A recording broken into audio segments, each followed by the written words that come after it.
In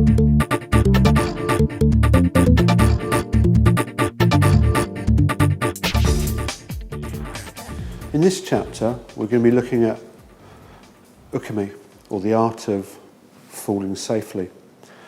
Also, additionally, you will see us, when we're demonstrating things, also taking the principle from an earlier volume of using the body as a weapon and impacting our opponent into a hard surface.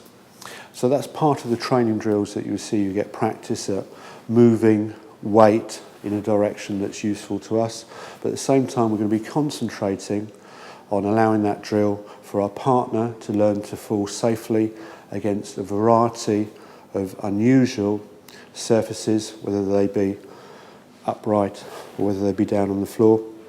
And later on in our final two chapters, chapters 9 and 10, we'll be demonstrating this in hopefully very wet conditions, very dark conditions.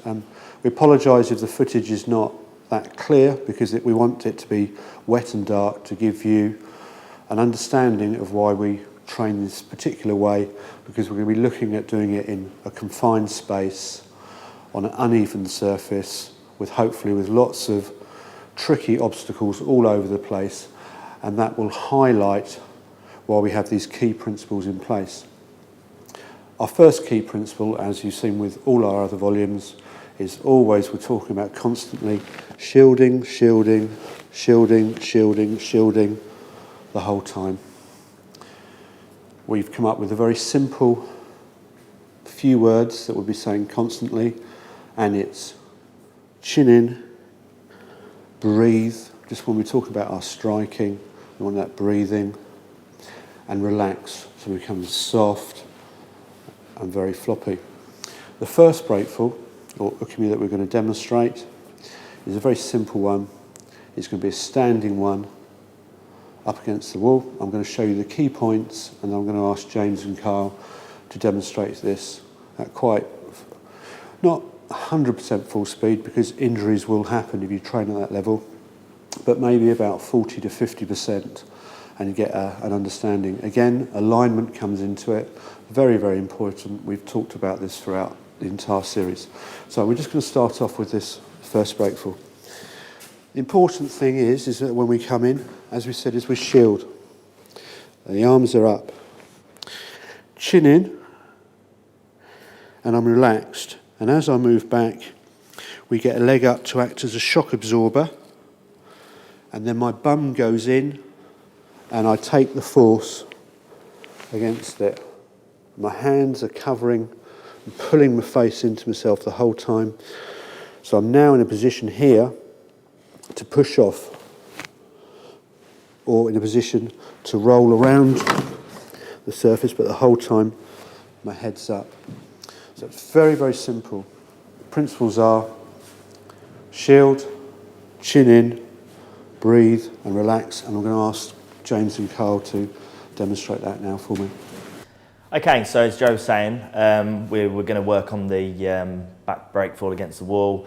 3 basic principles: chin down, breathe, relax. With this one, he's going to remember to take the impact on one of his feet and his buttocks, and he's going to curl and keep his head forward with his shielding up.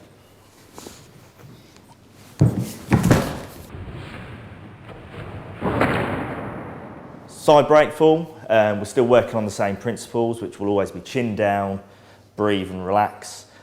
This time, obviously, as he's going to the side, his feet will take some of the impact, and it will also raise one hand and keep one hand down to help absorb not only the force, but also to protect the side of the face when he moves his face.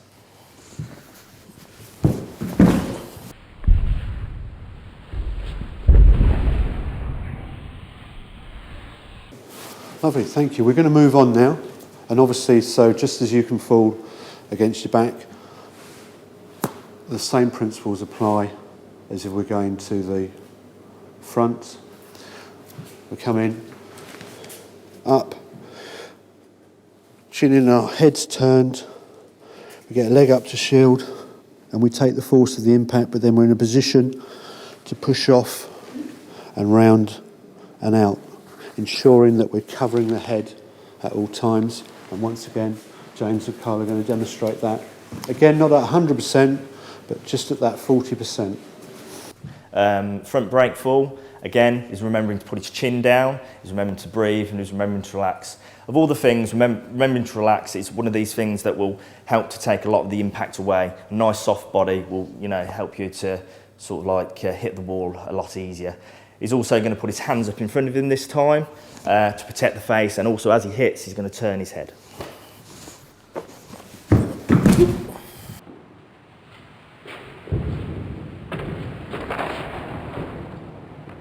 Lovely. Now finally, we're just going to look at falling down onto the ground, and we can either go front ways or back ways, and I'll just borrow Carl very simply.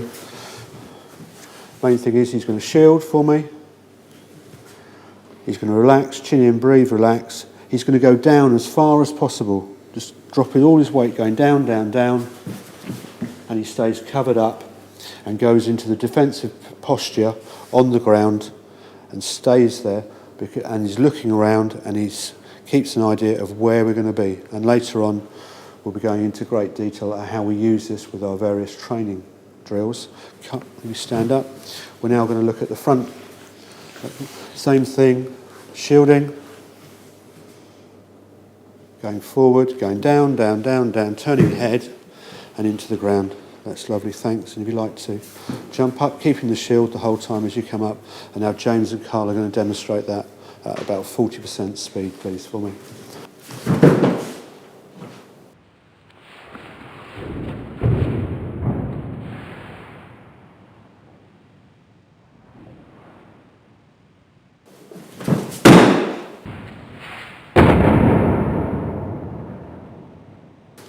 Lovely, thank you.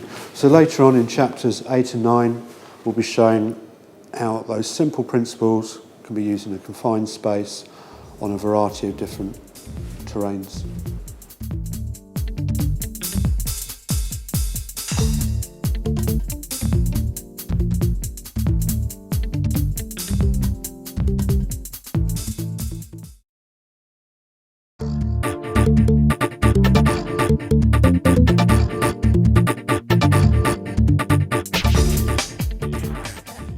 We're now going to look at 3 key defensive postures.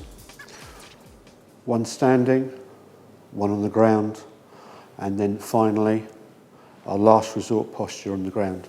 So as you saw in the earlier chapter, when falling against the wall, the important things were making sure that we were shielded, and even if our arms are coming in, the knee is up, and we're soft and everything else. And I'm just going to ask James to come and demonstrate it against this wall here. As James said very earlier, chin in, CBR, breathe, relax. And from this posture, it makes it very difficult for me to come in. There's a good chance, as we stated earlier, that that's going to go into the wall. I've got to pull these off, but James is in a good position to push off. If he goes back to that position, the knees raised, so it makes it harder for me. I can still do these things. And the elbows here, he's got a good, solid defensive posture. And this is what we're looking for in our standing thing. And we need to practice this, and practice this, and practice this. So it's automatically, we're walking around with these hands up here the whole time when we're doing this. Now the second posture that we're going to practice is, James, if you'll just go onto the ground for me.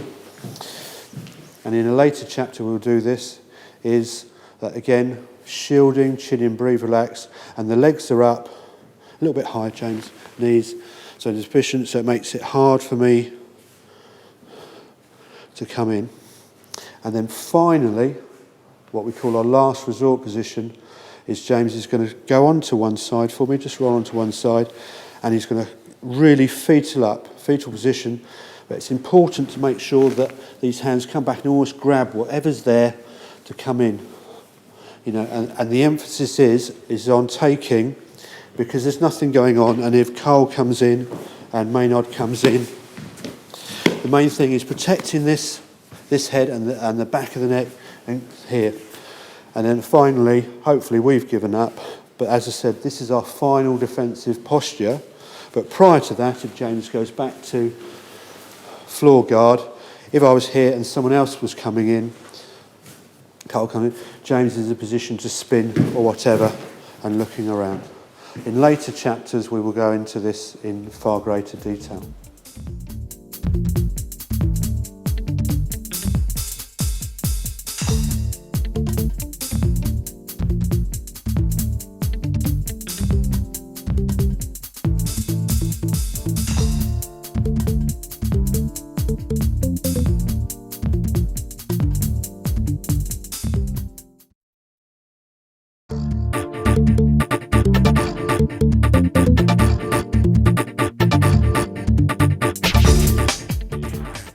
And what we're going to look at now is the principle of shielding. We've already approached this in various other chapters with Joe already.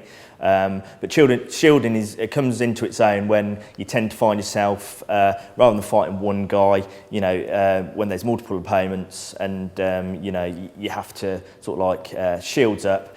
You will always put your chin down, you will breathe and you will relax. The other thing that you're going to look to do is when your shield goes up, you're going to look to create space, which you will do through movement. And then from there, you'll look to either escape or to counter. Okay, so when we put a shield up, if Maynard can do that, his chin goes down, he's breathing, and he's relaxed. And we have one assailant first, and that's Carl. And if you could just I don't know, say at 20%, just keep throwing different bombs, okay? Maynard will move, he's absorbing the impact on his arms. If he sees it come from a different angle, his arms will move. What he's also doing is moving his feet, which is important, because what he's doing is giving himself space so that he can decide whether he wants to counter or escape. Okay guys, thanks. Same principle works very well with the shielding when you have multiple opponents. So we'll bring two guys in just for this one. Now, obviously from this point of view, he's got two different angles of attack. If he's in an enclosed environment, the obvious thing for him to do will be to get his back to the wall so that he can sort of like cut the angles down of attack. But what we're going to do, just to show how the shielding and the movement and the escaping or the countering will work, they're both going to attack at the same time. Maynard's going to keep nice and fluid, he's going to keep his hands moving, keep his feet moving, and he's going to roll with the attacks. So if you'd like to have a go, guys.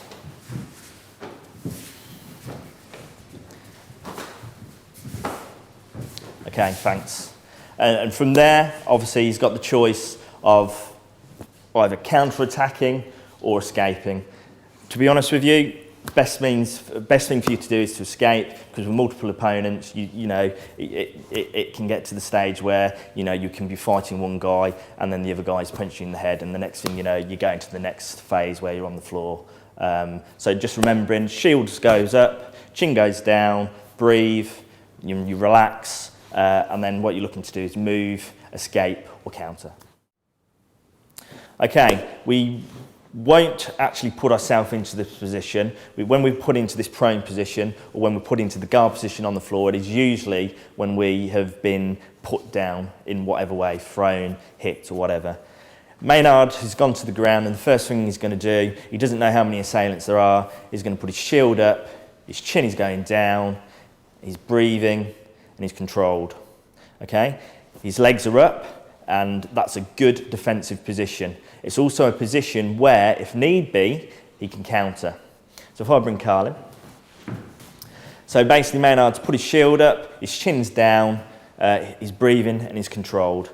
As the guy starts to come in and try to kick him or punch him, whatever he wants to do, he's using controlled strikes that aren't making the limb actually hyperextend, so he's not putting himself in a weak position.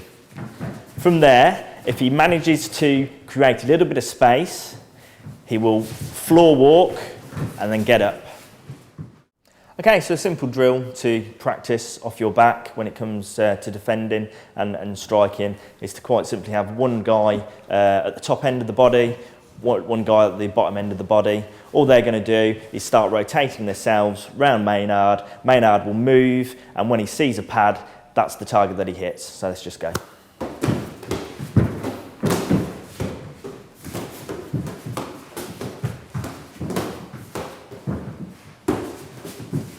Okay, so after the drill's finished, we use good practice, which is he will get up from the floor in a shielded position, then into a guard, and then he's ready to move or counter when you're ready. Excellent.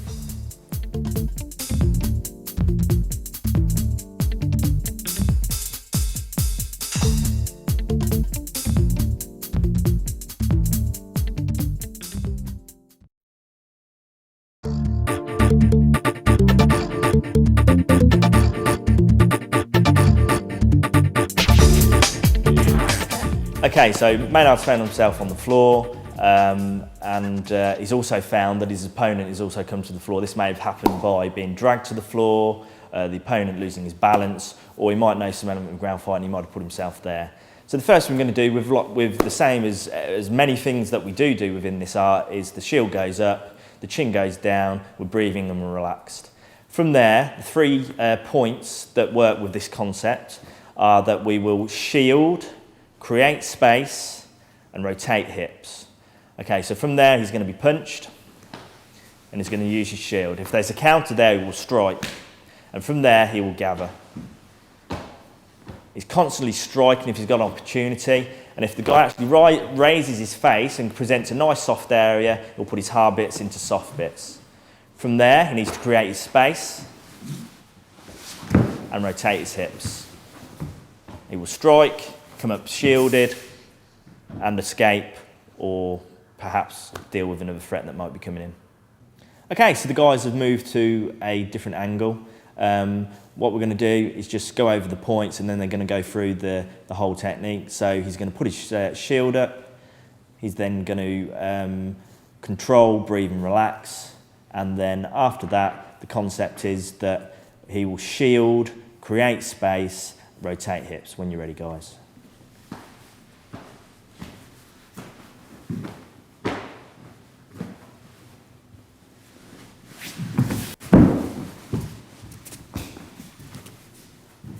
Excellent.